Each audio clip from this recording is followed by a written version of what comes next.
La COP30, qu'est-ce qu'on peut en dire déjà? Alors la COP, c'est un sommet sur le climat, étant une branche de l'ONU, qui est donc rendue à sa 30e édition, c'est pour ça qu'on l'appelle la COP30. Elle se déroule du 10 novembre au 21 novembre 2025, donc pendant 11 jours. Et pour le moment, c'est pas du positif qu'on en ressort. Contexte global, elle se déroule en ce moment au Brésil, au port de la forêt amazonienne. C'est une demande du président du Brésil qui, à l'approche de la COP30, avait affirmé vouloir créer un fonds de financement uniquement pour les forêts tropicales. Donc pour préserver les grandes forêts, les écosystèmes et pour s'occuper du CO2. Mais bon, avant même qu'elle commence, on avait déjà la nouvelle qu'aucun représentant américain ne viendrait pour représenter les États-Unis. C'est pas un grand étonnement, sachant que Trump a très peu d'intérêt pour tout ce qui est du climat, mais les champs d'action deviennent limités lorsqu'un des pays qui pollue le plus dans le monde ne se présente pas à de telles conférences. Mais qu'est-ce qu'on peut dire d'autre? Eh bien, le 11 novembre, un groupe de militants autochtones du Brésil se sont retrouvés à manifester devant les portes du bâtiment qui abrite le conseil. Le rassemblement n'était au début que pour manifester puis se faire entendre en dansant et chantant. Mais une certaine montée des tensions a poussé certains manifestants à essayer de s'introduire à l'intérieur du bâtiment. Et c'est là que les forces de sécurité sont venues réprimander assez vite les militants,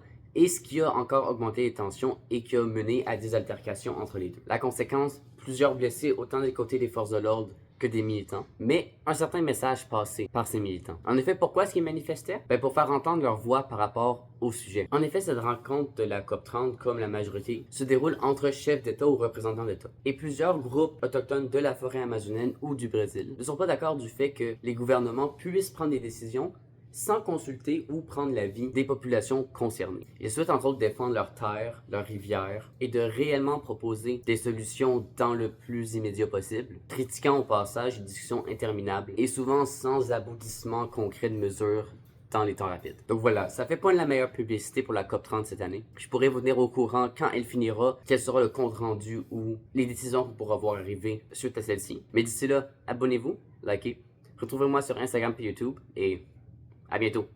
C'est Loïc Corriveau, Logique.